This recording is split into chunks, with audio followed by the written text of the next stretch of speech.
Hello అండి, అందరికీ నమస్కారం. Welcome back to Deepika creative channel. ఈరోజు ఈ వీడియోలో బంగాళదుంప ముద్ద కూరని ఏ విధంగా తయారు చేసుకోవచ్చో చూసేద్దాం. ఇది చారు, రసం, టమాటో రసం, సాంబార్, పప్పుచారులోకి సైడ్ డిష్గా చాలా బాగా టేస్టీగా ఉంటుందండి. రిలేటివ్స్ కానీ గెస్ట్ సడన్గా వచ్చినప్పుడు ఇలా రసం పెట్టి సైడ్ డిష్గా ఇచ్చేస్తే చాలా బాగుంటుంది. దీనికోసం నేను ఒక 4 నుంచి 5 బంగాళదుంపల్ని ఇలా పొట్టు తీసి చక్కగా 2 సార్లు మంచినీటితో కడిగిన తర్వాత ఇలా కుక్కర్లోకి యాడ్ చేసుకొని ఈ బంగాళదుంపలు మునిగేంత వరకు కూడా వాటర్ వేసుకొని దాంట్లోకి 1/2 టీ స్పూన్ వరకు ఉప్పుని యాడ్ చేసుకొని కుక్కర్ మూత పెట్టి స్టవ్ ఆన్ చేసి హై ఫ్లేమ్ మీద 3 నుంచి 4 విజిల్స్ వచ్చేంత వరకు ఉడికించుకోవాలి. ఇలా స్టీమ్ పోయిన తర్వాత ఈ 4 బంగాళదుంపలు చల్లారినాక ఇలా స్మాష్ చేసుకొని పక్కన పెట్టుకోవాలి. ఒక మీడియం సైజు ఉల్లిపాయని ఇలా చిన్నగా కట్ చేసుకొని పెట్టుకోవాలి. తర్వాత వెల్లుల్లిపాయ, అల్లం, పచ్చిమిర్చి సన్నగా కట్ చేసుకొని పెట్టుకోవాలండి. మనం తీసుకున్న బంగాళదుంపలు బట్టి ఎన్ని అవసరమైతే అన్ని తీసుకోవాలి. తర్వాత స్టవ్ ఆన్ చేసుకొని మంటను లో ఫ్లేమ్లోనే ఉంచి ఒక గిన్నెను పెట్టుకొని దాంట్లోకి 1 టేబుల్ స్పూన్ వరకు ఆయిల్ని యాడ్ చేసుకుని ఆయిల్ కాస్త వేడయ్యాక దీంట్లోకి 1/2 టీ స్పూన్ వరకు ఆవాలు, 1/2 టీ స్పూన్ జీలకర్ర వేసుకోవాలి. ఇక్కడ నేను 4 బంగాళదుంపలే తీసుకున్నాను కాబట్టి చిన్న సైజువి, మిగతా మెజర్మెంట్స్ అన్నీ కూడా తక్కువే తీసుకుంటున్నాను. 1 టీ స్పూన్ వరకు శనగపప్పు, 1/2 టీ స్పూన్ వరకు చాయ్ మినప్పప్పు వేసుకొని దూరగా వేయించుకోవాలి. ఇవి కాస్త వేగుతున్నప్పుడు మనం సన్నగా కట్ చేసి పెట్టుకున్న అల్లం, వెల్లుల్లి, పచ్చిమిర్చి ముక్కల్ని యాడ్ చేసుకొని వీటిని కూడా ఫ్రై చేసుకోవాలి. ఇదంతా కూడా లో ఫ్లేమ్లోనే చేసుకోవాలండి. ఇవి ఈ విధంగా చక్కగా ఫ్రై అవుతున్నప్పుడు ఇప్పుడు మనం సన్నగా కట్ చేసి పెట్టుకున్న ఉల్లిపాయ ముక్కల్ని కూడా దీంట్లోకి యాడ్ చేసుకోవాలి.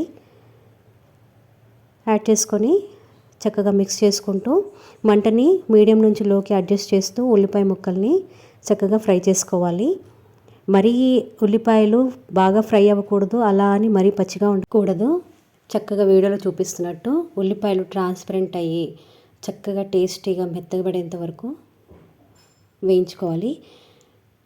ఇక్కడ వీడియోలో చూపిస్తున్నట్టు నేను ఉల్లిపాయలు మగ్గడానికి ఒక 1/2 టీ స్పూన్ వరకు సాల్ట్ని యాడ్ చేసుకున్నాను. ముందుగా బంగాళదుంపలు ఉడికించే ముందు కూడా నేను ఒక 1/2 టీ స్పూన్ వరకు సాల్ట్ని యాడ్ చేశాను కాబట్టి మీరు సాల్ట్ని రుచికి సరిపడా చూసుకొని వేసుకోండి. తర్వాత దీంట్లోకి 1/2 టీ స్పూన్ వరకు పసుపు, కొద్దిగా కరివేపాకుని యాడ్ చేసుకోండి. వీలైతే కరివేపాకుని చిన్నగా కట్ చేసుకొని వేసుకోండి. తర్వాత ఈ పసుపు, కరివేపాకు కూడా ఈ తాలింపులోకి చక్కగా ఫ్రై అయ్యేలాగా ఈ విధంగా ఫ్రై చేసుకోండి. ఒక 2 నిమిషాల పాటు లో ఫ్లేమ్ మీద ఫ్రై చేసుకున్నాక ఇప్పుడు చూడండి ఉల్లిపాయలు ఈ విధంగా మగ్గినాక దీంట్లోకి మనం స్మాష్ చేసి పెట్టుకున్న బంగాళాదుంపల్ని దీంట్లోకి యాడ్ చేసుకోవాలి. యాడ్ చేసుకున్నాక చక్కగా మిక్స్ చేసుకొని తాలింపు అంతా కూడా ఈ బంగాళదుంపలకి పట్టేటట్టుగా ఈ విధంగా చక్కగా వీడియోలో చూపిస్తున్నట్టు ఇలా నొక్కుతూ స్పూన్తో చక్కగా మిక్స్ చేసుకోవాలి. మీరు కావాలనుకుంటే ఇక్కడ ఒకసారి సాల్ట్ని చెక్ చేసుకొని తగినంత మీరు యాడ్ చేసుకోవచ్చు. అయితే నేను ఇందులో పచ్చిమిర్చే వాడాను, కారం వాడలేదు. కావాలంటే ఒక ఎండుమిరపకాయ వేసుకోవచ్చు, కానీ కారం పొడి వాడకూడదు, అంత బాగోదు. సో ఈ విధంగా చక్కగా కలుపుకున్నాక ఇప్పుడు కొద్దిగా వాటర్ని ఒక 2 టీ స్పూన్ల వాటర్ని ఈ విధంగా చిలకరించాలి.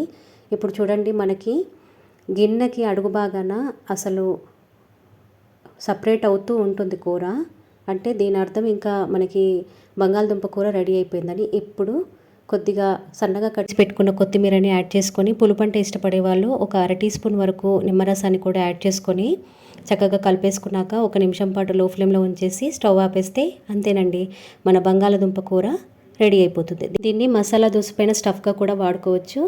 చూశారు కదండి, సింపుల్గా బంగాళదుంప కూర ఏ విధంగా తయారు చేసుకోవచ్చు. ఈ వీడియో కనుక మీకు నచ్చినట్టయితే లైక్ చేయండి, కామెంట్ చేయండి, ఫ్రెండ్స్కి, ఫ్యామిలీ మెంబర్స్కి, రిలేటివ్స్కి షేర్ చేయండి.